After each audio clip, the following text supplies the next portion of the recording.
Podcasting from the base of Lake Tahoe in the eastern Sierras comes the Medicine Wheel. We are a group of progressive physicians seeking solutions and enlightenment while surfing the seas of big data and summiting mountains of research in an effort to make the practice of medicine more personal and medical knowledge more accessible, and empower you, the listener, to be as healthy as possible. Now, the Medicine Wheel.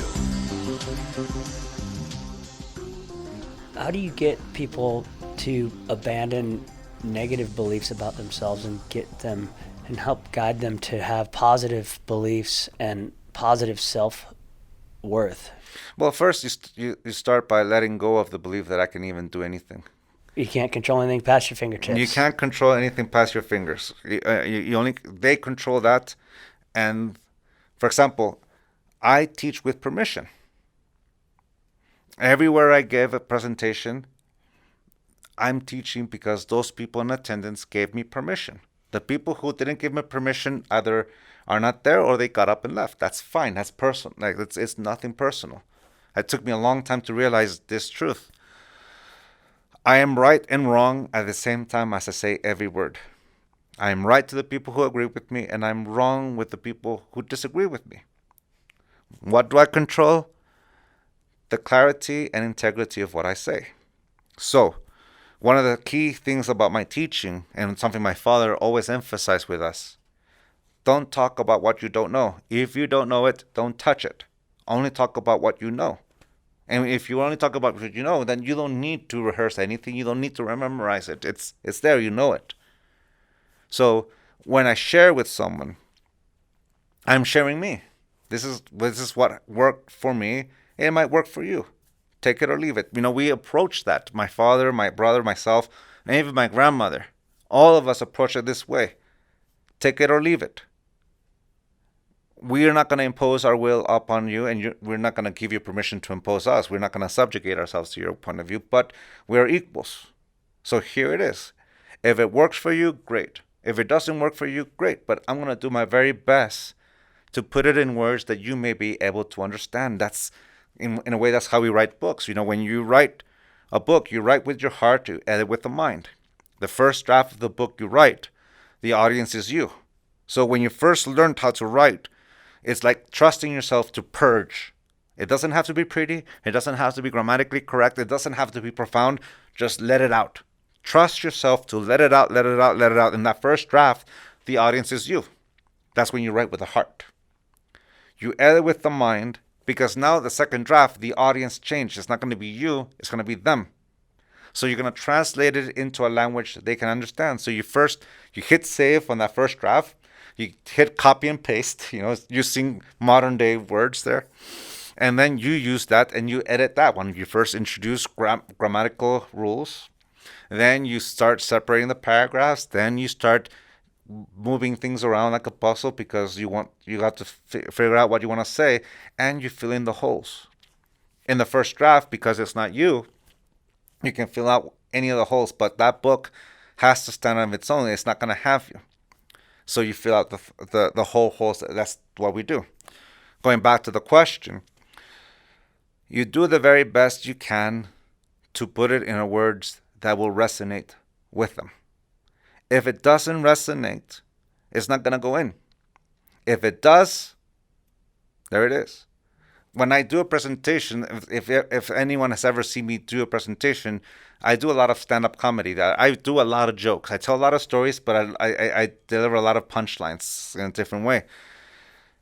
The reason why I do that is because when people laugh, they see themselves in the story and they let down the guard. That's why we laugh. That's why comedians get so much laughter, because they're laughing at themselves. They see themselves in the story, or they know something. So when you put a story or a lesson in a language that resonates, wow. And I find this when in social media right now. It's like that's part of the gig. You share those they call it memes or teachings or whatever, and you can see which ones react more. They're like the ones where they see themselves. I teach by permission, which means when someone wants to help themselves and they use our teachings as that instrument, it's because they're the ones who practice. When people come up to us and say how much the Four Agreements or my books have helped them, or how I help them, I just have to say, well, yes, thank you so much for the opportunity to share that. But the person who changed their life was you, because you saw the story, it resonated with you, and you ran with it. And the fact that you ran with it is what makes the change. It's something that I've learned. It's what keeps me humble. It's not me who changes someone. All I'm doing is sharing with people what resonated with me, and it may resonate with you.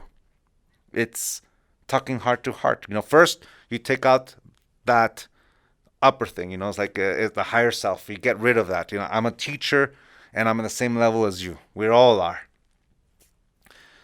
I don't domesticate myself to live up to that image. A teacher once taught me the key to enlightenment is effort. That's what enlightenment, that's the key. Apply that effort. Effort is using the energy that moves your arms, to move your legs, to create a thought.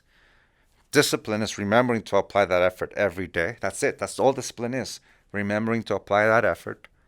And follow through is success of that. Follow through, and eventually you'll get there. And all the way, you enjoy who you are. You accept yourself. So in helping someone else, first, you go through the work yourself. So when someone asks you, you'll know what you're talking about. If you don't know it, don't mention it. Just say, sorry, I'm going to have to redirect you to someone else. And not be afraid to say that. Like my wife says, Miguel, you're my husband, not my teacher. I love that because that's my wife, but it shows the exact point. I only teach with permission. So I'm there to help someone who is looking for that help, but the help that's really gonna help them is their own. I'm not the one doing it. That's what keeps me humble. The only impact my words in my life that really help me are the ones that I'm the one who gives it permission. And I share it with people. Some of the stuff in my books won't resonate with people, but there's always that one little thing, that little gem. So discovering what that gem is important, and you know that by listening. Learning to listen, not interpreting what they're saying, but actually listening from their point of view. And that's what's helped me help people. Someone once asked me, what do I do? And what I do is helping people heal from the wounds that conditional love left in their lives. But in order for me to do that, it requires that permission. And that's how I help. That's awesome. Mm. No, that was extremely clear. You touched on some more points, and one of them goes back a little bit, but the concept of sort of unconditional love versus the state of fear, and the acronym that we always associate with fear is that false evidence appears real. Uh-huh. So could you talk about that dichotomy and how people, not how people, but the understanding that unconditional love is simply that? Well, so conditional love and unconditional love. So conditional love sees only what it wants to see. And unconditional love is the willingness to see the whole, the truth. You can simply separate it that way. Conditional love only sees what it wants to see. That image of I love you if you live up to expectation, and the punishment that happens if you don't. That's conditional love. Unconditional love, is the willingness to see the whole of me. I am both sides of the yin yang. I'm the whole. I'm both wolves, both the wolf of love and hate. I'm all of it. This is me.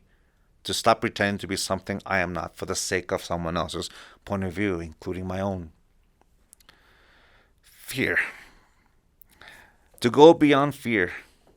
I know my dad wrote a book about it. It's a very good book, but here's my interpretation. This is what I've learned from it. To go beyond fear is to come back to peace with fear, to respect fear once again. And we start by being aware of what the function of fear is. The function of fear is to keep you safe. That's it. That's what fear is. It allows you to secrete a hormone or a chemical in your body, in your mind, that allows you to survive a clear and present danger. It allows you to freeze, flee, or fight. And this hormone will allow you to do it. If you're going to fight, it's the thing that's going to numb some of that pain from the whatever. If you flee, you're going to run fast, faster than you ever expected. Or you freeze. And that will work with a rattlesnake in front of you, or sometimes with someone with a gun in front of you. The fear is real. It's because we experience it. But it's meant to protect you. It's meant to keep you safe. Here's the thing. We can abuse fear in the same way we abuse alcohol and drugs. And here's what I mean by that. We experience fear when there's false evidence appearing real. Okay, let's imagine going to the movie theater and seeing in the theater for the very first time a movie that scared you in life.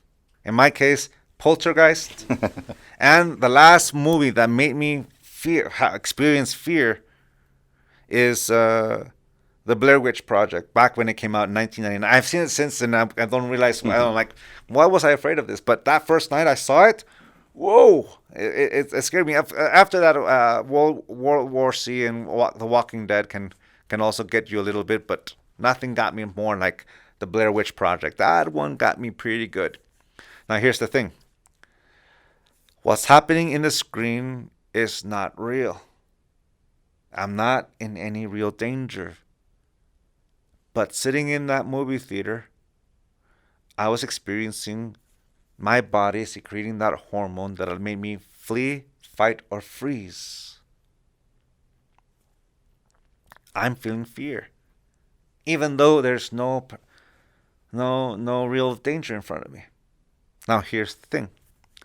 My mind is more powerful than any movie projector there is, because I can project onto life so many things. I can fill the what ifs with the worst case scenario. That's what anxiety is, of course. We project onto life the worst case scenario with the what ifs, and we're afraid of it. What's around the corner? What's going to happen here? What's up with that guy? The workers, this, that, this. And you hear the stories. You hear the stories that are on the news. What happens with abductions, with things like that, especially when you have kids. That's false evidence appearing real. Is there a danger out there? Yes, of course there is a danger, but it's not happening right now. And we're abusing it. Like a scorpion that stings itself over and over again with its own tail. We're experiencing that. And to a certain effect, it does lead to a disorder. You know, because at one point we lose control of it, and the body needs it, and it doesn't know how to do it, and it impacts the mind, and there goes the not producing enough GABA, too much gluten, all that kind of thing, that we create our own PTSD from experiences that didn't actually happen, but we experience those PTSDs, and there it is. You know, it's an experience, a thought, a belief can impact the mind. That's what my dad was talking about. You know, it's like here he was in a treadmill as a neurosurgeon and never getting to the root. And what's the root? That. We can project onto life the worst case scenario. Someone once said, to be impeccable with the truth is to be impeccable with the word, is to always say the truth. Well, here's the thing. Sometimes we say the truth with so much emotional poison that we're not being impeccable in any way, shape, or form. That's because we're projecting onto life the worst case scenario, our prejudgments, our preconceived notions, and all that kind of thing. At this point, false evidence appearing real, fear, what my dad calls irrational fear, can make us fight. Anger. When my son's psychiatrist, because my son has autism and anxiety disorder and ADHD, he always described to us, anger is just a symptom of not feeling good. That's all it is. That's what all anger is. You don't feel good. And the only way we respond to it is through anger. Fight. Fleeing, you run away. It's too much. You don't want anything with it. These two are all right. You know, that's what happens. But the most damaging one is the freezing. When we freeze, it's the moment we're no longer trusting our yes and our no. We're no longer trusting ourselves to make a choice because we're so afraid of the pain of the consequence. Domestication, once again. Anger, prejudice, that's not the opposite of love. The opposite of love is love. Anger, prejudice, hate, judgment, these are all instruments we use to implement the opposite, which is conditional love. The opposite of unconditional love is unconditional love. Or conditional and unconditional, whatever. I just got myself mixed up there. But we're afraid of pain. And especially with domestication, we're afraid of being hurt, rejection, all that kind of things. And we're afraid of it. And we're trying to protect ourselves from pain. But what happens if you lose that fear? To respect life, to respect that life has all the right to say no to you. To respect life, to make a choice. Because to respect me is to respect my no just as much as I respect my yes. My no is just as powerful as my yes.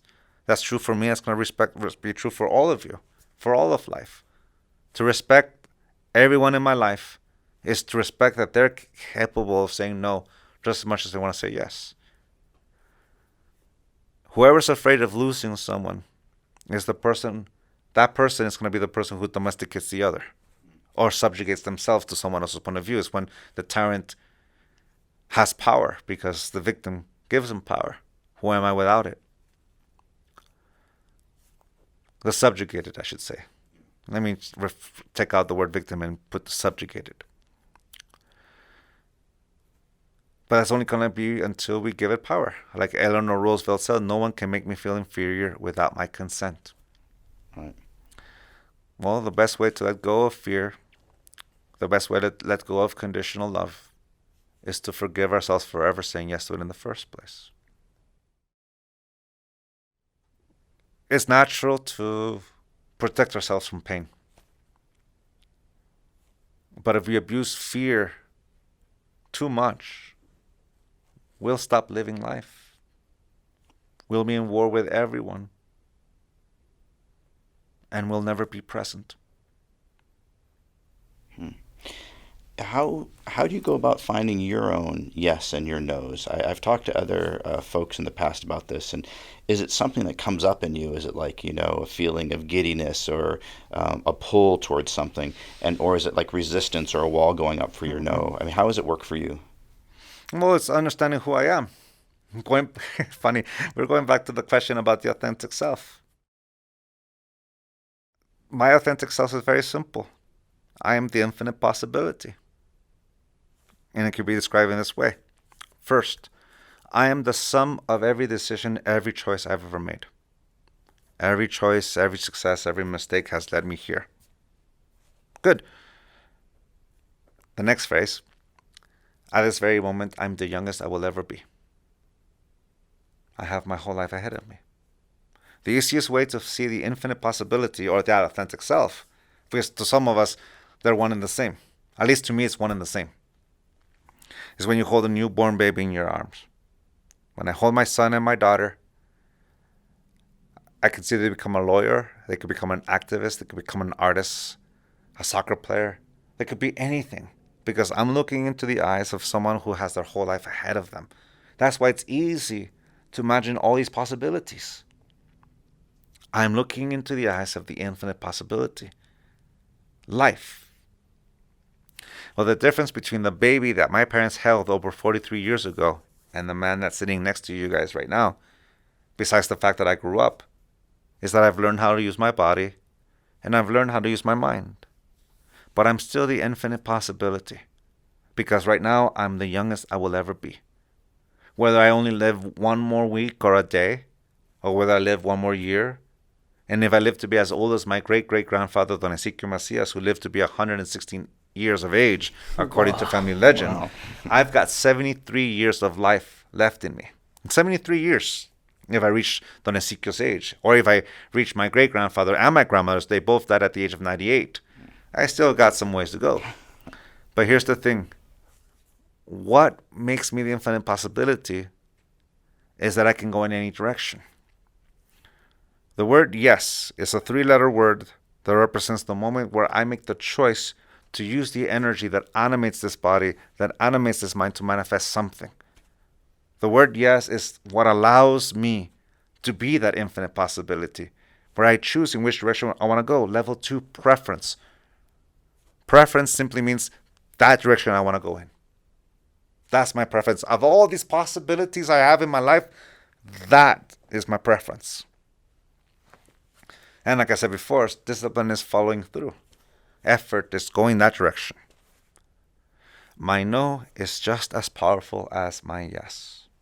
Because that 2-letter word represents the moment where I choose not to use the energy that animates this body, that animates this mind, to manifest a single thing. It's the thing that makes me say yes to this particular direction and no to the rest of it. My no is just as powerful as my yes. Where does it come from? By answering the question, what do I want out of life? What kind of consequence do I want? My dear friend Kirk Summers has a phrase that I absolutely love. I'm not going to repeat it. I'm going to quote him. Is the juice worth the squeeze? I love that because translated into my point of view, there I am processing it, interpreting again. There's the illusion. Whatever. It means to me, is the consequence worth the effort? Now, consequence is neither good nor bad nor right or wrong. It's just a consequence. Part of that, the key to our tradition is, in order for an object to move, there needs to be a force that moves that object. If I use Nahuatl, tonal means object, matter. The force that moves tonal is Nagual. Nagual has 3 definitions in our family. Spiritual teacher, spiritual guide, yes, but the most important one, the force that animates, tonal. My body, my mind is tonal, matter. The force that moves it is Nahual. I'm not this body, I'm not this mind, I am life. And I've been here for a long time. That automatically triggers something else, this law. For every action, there's a reaction of equal force. That's what we know as a consequence. What kind of consequence do I want to experience? If I'm aware of that, then I'm more aware of what I want to say yes to and what I want to say no to. What kind of consequence do I want to live? Someone says, to raise a child unconditionally, that means that you raise them without consequence. And I say, no, that's absolutely not true. Life teaches us through the consequences of our actions, of our choices. That's how we learn. That's how life teaches us. That's when we become students of life. We learn from our consequence, neither good nor bad, nor right or wrong. So, is the consequence worth the effort? Is the juice worth the squeeze? That's from my friend Kirk, his learning in life. He's a retired fire captain from a Turlock Fire Department. That's his experience, and I learned from that, and I'm sharing with you. So, where does my no come from? Being aware of what consequence or experience I don't want to have. That's profound as well. I mean, that's great. Thank you. So I was going to ask, I know in some of the Toltec traditions that you've been working with, that there is these sort of wisdom keepers and people much like you that were in your family who went on to teach. Is there anything within that matrix that looked at or supported rites of passage among young men or women? And what were those? Well, the 4 agreements, when I was born, when I began apprenticeship, there were 7. And my dad already covered 5 of them. The other 2 is life and death, which is the book, the Toltec Art of Life and Death. It's the other agreements, but it's different in a sense, and that life is all that exists, and death is everything that doesn't. That's the only truth that exists. The manifest and the unmanifest. The rest is just the point of view. That was a ceremony that my father did for us and my brother, me and Jose, when I was 14 years old. Then my brother was 12 or 11, something like that.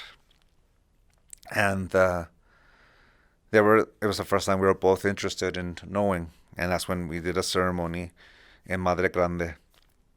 And my father shared us these stones that we covered in a leather pouch similar to what you have over your chest. And it represents the intent. Objects, things like that, we there are, but my father always taught us these are just objects. They're just inanimate. What gives them power is you. So you can say it's the impeccability of the word. Not in the sense that we use the word as a parameter of like, who am I, what am I? No. We use the impeccability of the word and knowing that my words have power because I give it power with my life. The same energy I use to move my arms, to move my legs, is the same energy I use to create a thought. It's the same energy I give power to my word. How do I want to use my word? To help me, to liberate me, or to subjugate me? In essence, that's it. That's the tradition. Everything else is a different way of explaining that.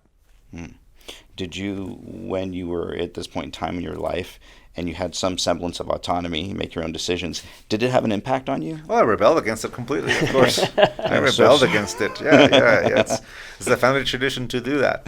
We want to create our own life, like a teenager or whatever. Yeah. But eventually I found how it resonated with me, and I came back because I want to help my father. 2, I began to understand it. Of course, I was a father and I wanted to help my kids. But it's the moment where I really gave myself the permission to heal with it. Yeah. And that's really it. Wow. Now, with your own children, how are you present as a dad and subsequently a teacher to some degree and an example setter? How is that relationship now for you guys? Because it'd be very interesting to have you as a father, I think. I think that it would be unique. Well, you have to ask them when they're ready for that question. But I'll maybe it might be similar to the question of what was it like to growing up with my father, and the answer is he was fun. It was interesting, but he was my dad. Yeah. We teach with permission, which means my father taught me when I gave him permission to teach me. With my children, all right, here's the story. My father received my son. My wife's doctor was next to my dad, and my dad was the one who received them. That was a beautiful thing. And my dad, they among doctors, they talk to one another. So my dad being a doctor and all that, it was the last doctor thing he did. He received my son. And after they cleaned up Miguel Alejandro up and all that kind of thing, they gave him back to us, and Susan had him in his arms and all that kind of thing, in her arms. And my father looked at us and he said, "Congratulations, you made a beautiful baby boy. Now domesticate him." And I'm like, what? The authors of the 4 agreements is asking me to domesticate our child, and he says, yes, if you don't, someone else will, and you're not going to like it. That's true. So that's the way my father taught us. Like, you remember how I said before, if my father, the way he teaches us is through experience, the consequence, well, that was the challenge. All right, figure it out, Miguel. Because if you don't, someone else will. So I spent many, many years trying to find a way to raise a child without domestication, and my kids are 14 and 11 years old now, and here's my reply. It's impossible. It's impossible to raise a child without domestication, but here's the thing, what I've learned. Domestication is the corruption of how life teaches us. Life teaches us through action-reaction. For every action we take, there's a consequence, there's a reaction. All right. Like I said before, domestication is a system of reward and punishment by which we model the behavior of an individual. If you live up to expectation, they get a reward, and if they don't, there's a punishment. All right. First step I learned is that I don't control their perception. They do.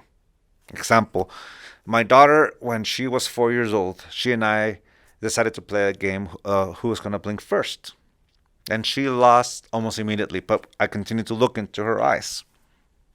And she said, "Pop, why are you still looking at me?"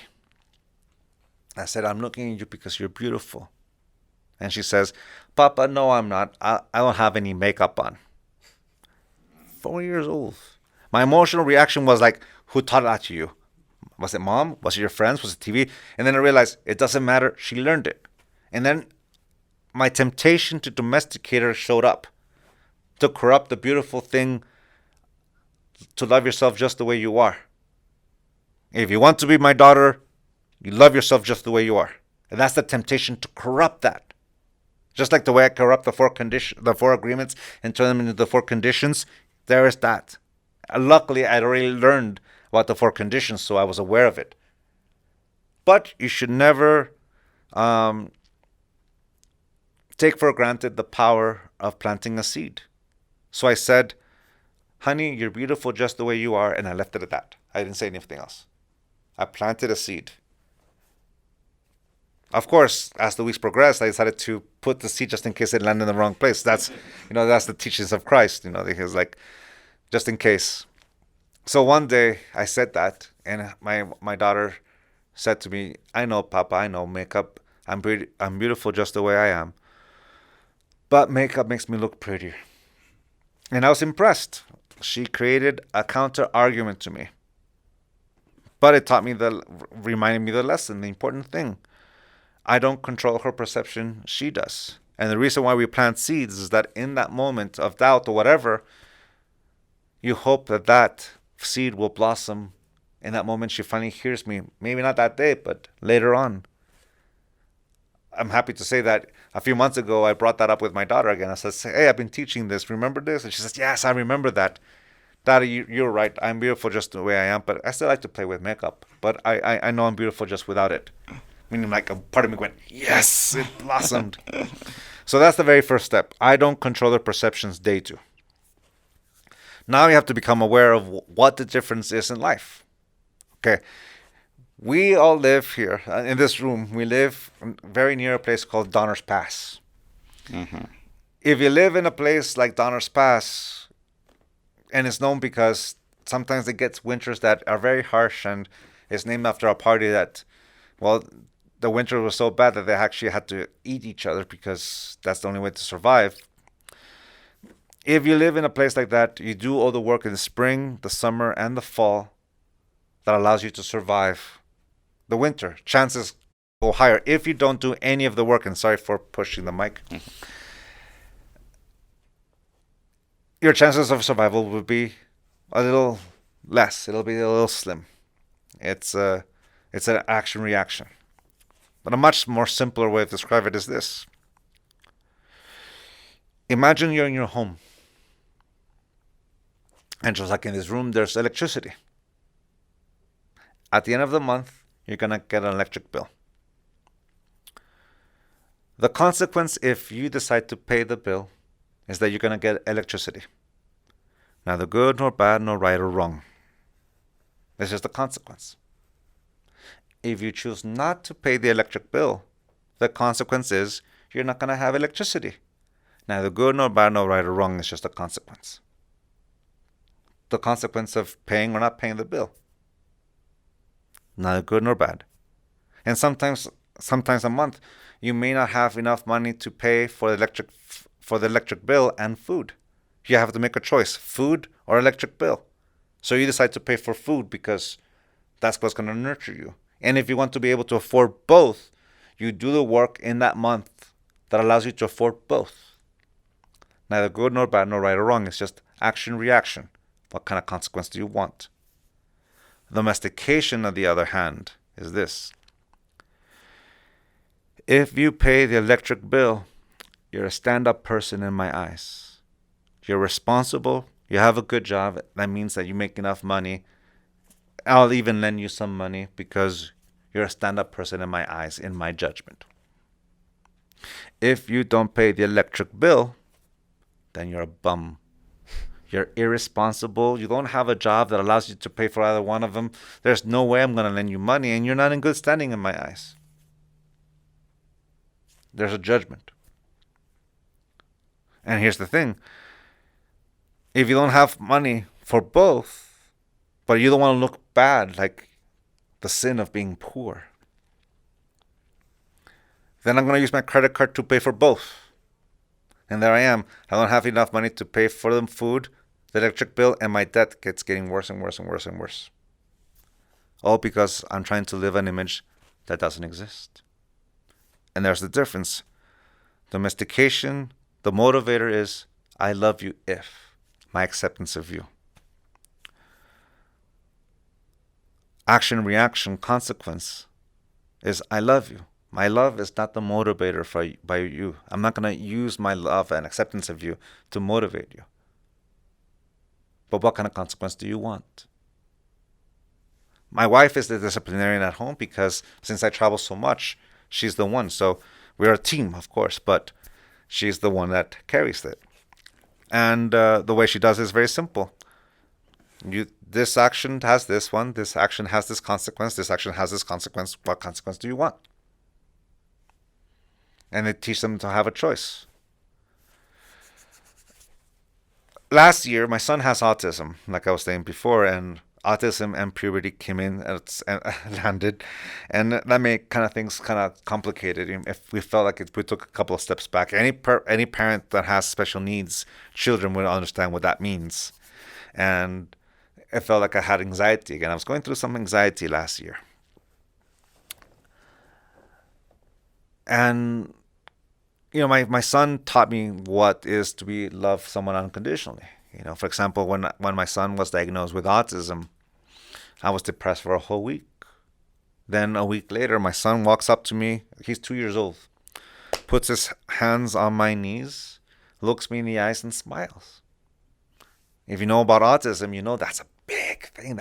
And it's knocked me out of it. It's like going, I breathe again. I'm like, what am I doing?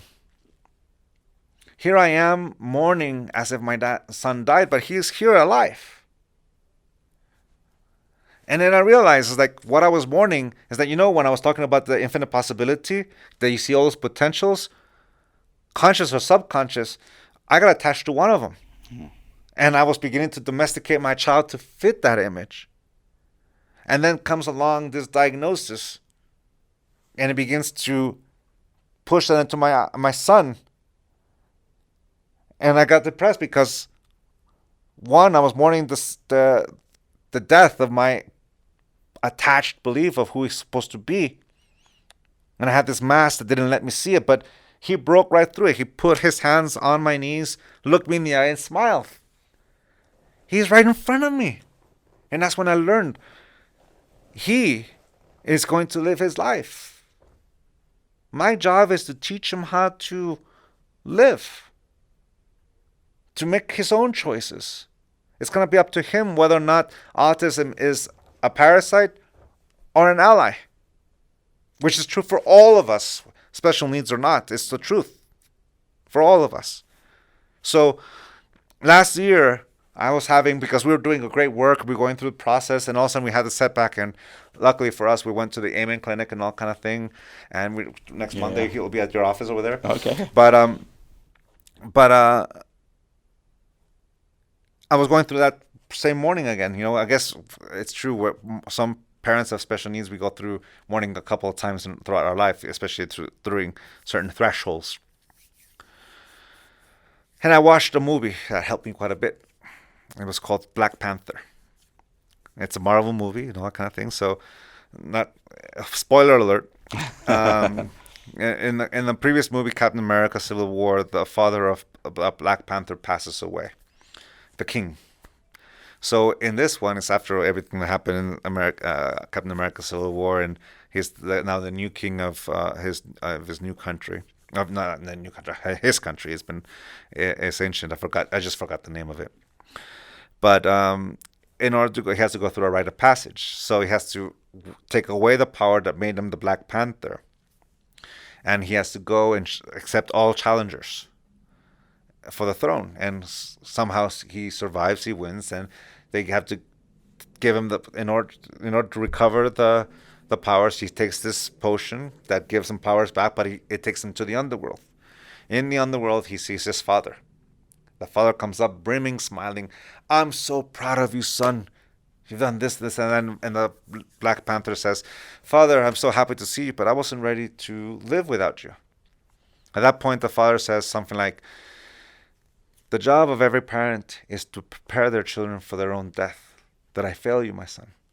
And the rest of the movie but that line changed my life, because to me it meant the job of us parents is to teach our children how to survive without us.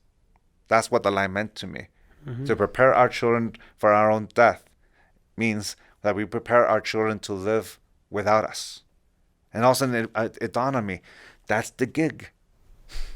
That's the job. That's the work.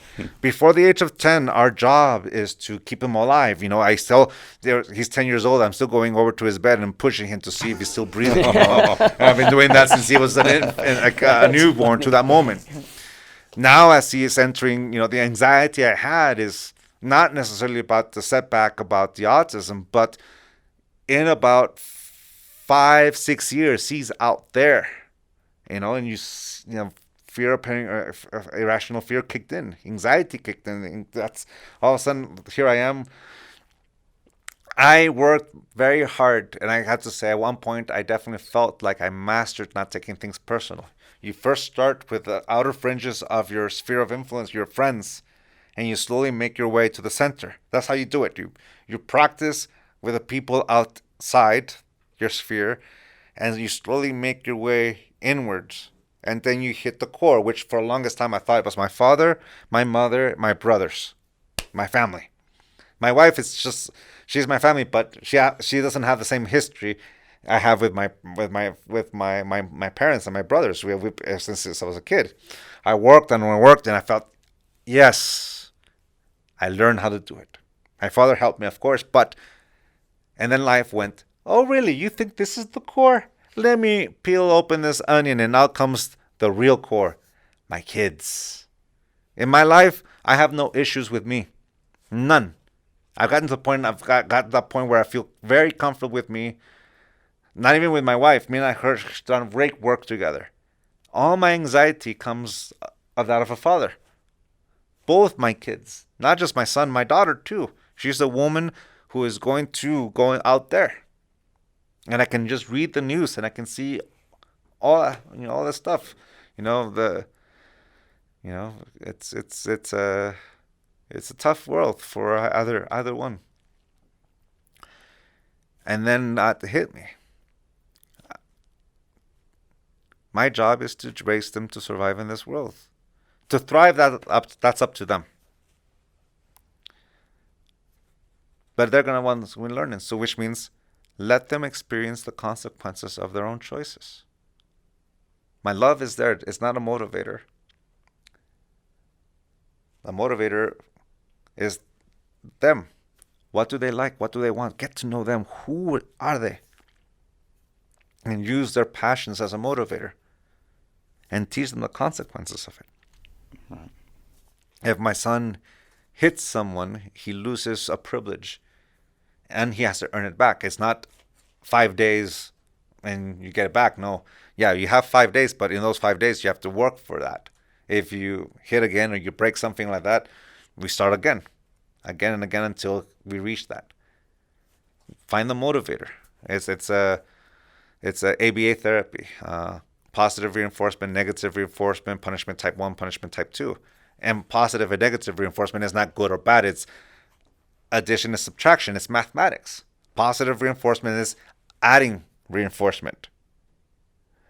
Subtracting negative.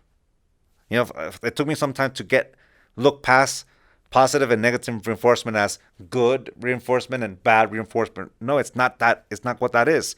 Positive reinforcement is addition, adding certain things that you want to encourage certain behaviors, and subtracting certain things if you want certain behaviors. In my son's case, I subtract processed sugar, colorings, and things like that, because for him, sugar is like alcohol, like brown sugar and maple syrup is like a beer and wine. Too much and it's a lot, but just enough quantities that the body learns to process it. Add corn syrup or colorings, and it's like Jack Daniels or Jägermeister to my son, and we're in for a rough ride. It's that's the analogy. Subtract that, but I can use it's those sugars to motivate him. He loves yogurt. So we used, okay, give me a good week at school where you use your manners, use your words, tell your teacher that you need a break, use your words, that kind of thing, to encourage him, and do good work. The consequence will be your favorite yogurt with the gummy worms that we buy for you, the organic ones, right? We use them as an instrument. Am I modeling his behavior? Yes. Is it conditional love? No. My son is who he is. He's autistic. But that doesn't describe who he really is. It's going to be up to him whether that thing is either an ally or a parasite. It's up to him. I love him. Good, bad, right, or wrong. Just like my daughter. And that's the thing. That's how we raise children. And here's the secret. Nobody tells our kids or people who don't have kids. We don't know what we're doing. Yeah, right. We're doing the best with what we've got. You see, as soon as you get used to being the parent of a 1-year-old, they turn 2, making everything you knew about parenting irrelevant. They turn 4, they turn 8. This morning, right before I came here, we're actually throwing out all the dishes that were for them for us as kids because they outgrew it. My daughter already donated her to Barbies. We all go through those thresholds. The willingness to release that image that we project, to release that and be aware of who they are. That's what allows us to be a parent to them. We're playing it by ear because the person we're parenting is changing. Physically, emotionally, intellectually, they're changing. And the willingness to see that is what's going to allow us to learn to dance to this new rhythm, to this new song. It's still the same child, meaning, scratch that. It's still the same human being, but they're just entering a different stage. My daughter's a tween, whatever. A tween. A tween. My accent gets in the way of me saying that. And my son is a full-blown teenager. Hormones and all. That's the reality, and that's going to change. In a few years, it's going to be a whole thing. It's up to them. Now, here in Washoe County, a special needs teacher taught us a beautiful analogy. Yes, we put a life vest on them, but it's their job to take it off. I know, that's amazing. Well, you bring up something so important. I think a lot of parents that I talk to, they say, if it weren't for unconditional love, I would be in prison. I mean, like if I didn't unconditionally love this child, I would have wrung their neck already, kind of thing, because of the frustrations that they feel. And you're right, it is an ever-changing thing. And I am not a parent, but from the folks that I deal with in my own family, with my nephews and so forth, the concept is you're rolling with the punches, you're learning as you're going, and you hope for the best. And you pick your battles. And here's the thing is that my son is my teacher of patience. And my daughter benefits from that. My wife benefits from that. Everyone benefits from me. Like, my son is my teacher of patience. And not taking things personal. When he hit me once. And yes, I understand the emotion, fear, and all that kind of thing that comes in. And then I see it from his point of view. His autism is expressed through voice. It's like he's incredibly brilliant, but his language is impacted. Imagine feeling all these things in your body and not having the words to say it. Anxiety, allergies, telling people please no. He doesn't like hearing no, but he doesn't know how to give no. He only knows how to get angry. You see it from his point of view, and I'm not the one going through autism. He is. Yeah. And same thing with my daughter. My daughter is the one going through the changes in her body, not me. I already went through it. I'm going through a different form of puberty here. Right. My body's changing. And that's what allows me is empathy. It's a beautiful instrument. And here's the thing. Any person can bring a child into this world, but what makes us parents is the willingness to engage this child. But here's the thing. In the same thing we talk about parenting, we can talk about relationships. We have no idea what we're doing in our relationships. We're playing it by ear too. With my children, it's easy to see the change because they're physically changing. They're maturing. Their mental capacity has gotten a lot better. They're growing. My wife is also growing too. She's changed quite a bit since we first started dating. We've been together 15 years. And she's also evolved. And I'm learning how to be in relationship with who she is now. The willingness to let go of who she was and see who's in front of me. It's not about understanding women and men. It's about understanding the person in front of you, which comes from understanding the person you are. Going back to that question about the authentic self. Right. Knowing who myself as the experience, not a definition. Thank you again for listening to this interview with Miguel Ruiz Jr. This is the end of part 2, and we'll be coming into part 3 later on with a wrap-up. Thank you so much. The Medicine Wheel encourages all of our listeners to subscribe to our newsletter and podcasts as we continue to explore the world of medicine, bringing you up-to-date health and science information. The Medicine Wheel invites our listeners to email us any newsworthy stories or topics they wish to explore further and discuss on the podcast. For more information about the Medicine Wheel, please visit us at our website, www.themedicinewheel.org, and on Facebook, and finally on Twitter and Instagram at The Med Wheel. In an effort to support access to integrative medicine and functional medicine options for those in need and education for those who need information, please consider donating to Project OmCare, 501c3.org.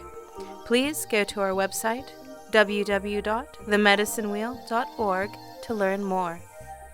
Thank you again to all our local sponsors, Grateful Gardens, Lighthouse Coffee, and Dorinda's Chocolates, which represent some of the best organic and appetizing options in the Reno, Tahoe area. Lighthouse Coffee Shop is a proud sponsor of the Medicine Wheel. We are a family-owned and operated local coffee shop. Our goal as a business and a family is to cultivate community wherever we are. All of our coffee is ethically sourced, organic, and farm fresh. It's roasted in-house daily, guaranteeing you access to the freshest cup of coffee on the planet. We care deeply for our community and everyone in it. We strive to provide you with the best ingredients and most comfortable environment. Come and enjoy coffee with us. We are family, and we would love for you to be part of it. Gerber Medical Clinic is proud to support the Medicine Wheel and medical education to improve health quality, nurturing the lifestyles of our listening community, enhancing wellness for all. Thanks again to Wired Insights and their talented team for making our podcasting dream possible. In closing, we would like to remind all of our listeners, if you have a medical concern or diagnosis, you need to see your personal doctor without delay, and if needed, obtain a referral to a specialist. If ever you feel the health issue you have is urgent or an emergency, please call 911 and go to your nearest emergency room. Please do not take any of our physicians' commentary or our guests' opinion as medical advice, and always seek out medical care from fully licensed and appropriately trained medical professionals in your area. The information shared in this podcast is for general information only and should not be construed as medical advice, and understand that no doctor-patient relationship is formed. The use of this information and educational materials linked to this podcast and website are employed at the user's own risk. The content of this podcast is not meant to be used as a substitute for medical advice, diagnosis, or treatment. This is the Medicine Wheel signing off for this week with a reminder to live, love, listen, and learn.